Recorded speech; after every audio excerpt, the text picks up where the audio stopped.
நான் விஷமக்கார கண்ணன். நான் என்ன முடிவெடுக்கிறேனோ அதை தான் பண்ணுவேன். எனக்கு இப்போ வாசல்ல போய் விளையாடணும்னு ஆசையா இருக்குன்னு சொல்லி மொத்தமா புழுதியில போய் குதிச்சுட்டான் கண்ணபிரான். மொத்தமா புழுதியை எடுத்து மேல அப்பிண்டு அதை நன்றாக யானை எப்படி கொட்டின்றதுக்கு அப்புறம் அப்பிக்குமோ அது போல நன்னா புழுதிய பூசின்னு வந்து நிக்கிறானா. அம்மா இப்ப நடக்கட்டுமான்னா பெரியாழ்வார் யசோதை சொன்னா பரவாயில்ல நடடான்ட்டான். கிருஷ்ணன் பார்த்தான், பத்தியா நான் புழுதி அப்பிண்டு வந்திருக்கேன்னா நீ முதல்ல என்ன சொல்லியிருக்கணும்? ஐயோ கிருஷ்ணா இப்படி புழுதியோட வந்துட்டியேடா, இரு முதல்ல உன்னை குளிப்பாட்டுறேன் அதுக்கப்புறம் நடந்துக்கலாம்னு சொல்லணும் இல்லையோ. நானும் நடக்கட்டுமான்னு கேக்குறேன், நீ நடன்னு சொல்ற, உனக்கு என் மேல பாசம் அவ்வளவுதானா அப்படின்னு கேட்டானா கிருஷ்ணன். இதுக்கு பெரியாழ்வார் யசோதை கவுண்டர் கொடுக்கிறா, தென் புழுதியாடி திருவிக்கிரமன். ஏண்டா உங்க அம்மா நான் இன்னும் 2 தடவை நடன்னு சொன்னா என்கிட்ட இவ்வளவு வழக்கு பண்றியே. திரிவிக்ரமன், திரிவிக்ரம அவதாரம் ஞாபகம் இருக்கா? விக்ரமம்னா நடத்தல், அடி வைப்பு, ஃபுட் ஸ்டெப்னு அர்த்தம். திரிவிக்ரமன்னா 3 அடி வைப்புகளை உடையவன். ஏண்டா அந்த இந்திராதி தேவர்களுக்கு அவ ராஜ்யத்தை மகாபலிட்டு இருந்து மீட்டு கொடுக்கணுங்கிறதுக்காக கல்லு முள்ளு காடு மேடு எல்லாத்திலையும் திருவடி வைத்து அளந்தாயே.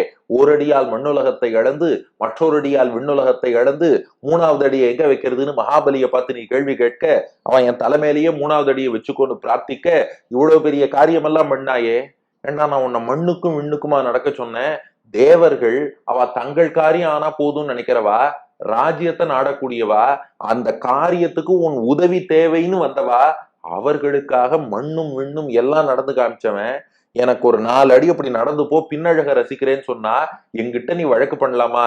தென்புழுதி ஆடி திருவிக்கிரமன். பாருங்க பெரியாழ்வார் எந்த ஒரு வார்த்தையும் தேவையில்லாம பயன்படுத்த மாட்டார்.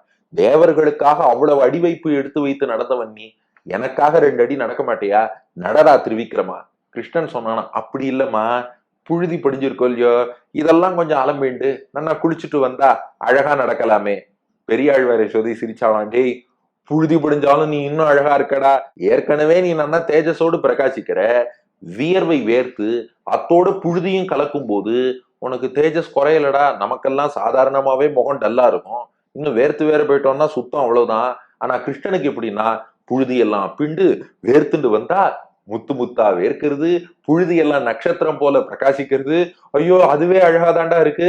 அதனால சிறு புகற்பட இன்னுமே கொஞ்சம் புகர் கூடி எடுத்து இன்னுமே பொலிவு கூடி எடுத்து அப்படி வியர்த்து இவ்வளவு அழகா இருக்கும் போது நீ நடக்காம இருக்கலாமா? நீ நடந்து வரணும்டா. இந்த வியர்வையோடும் புழுதியோடும் நீ நடக்கக்கூடிய அழகு, யானை புழுதியோடு நடந்து வந்தாலும் நன்னாதானே இருக்கும். அதனால நீ நடந்து வா, நான் பார்த்து ரசிக்கணும் அப்படின்னா பெரியாழ்வார் யசோதை.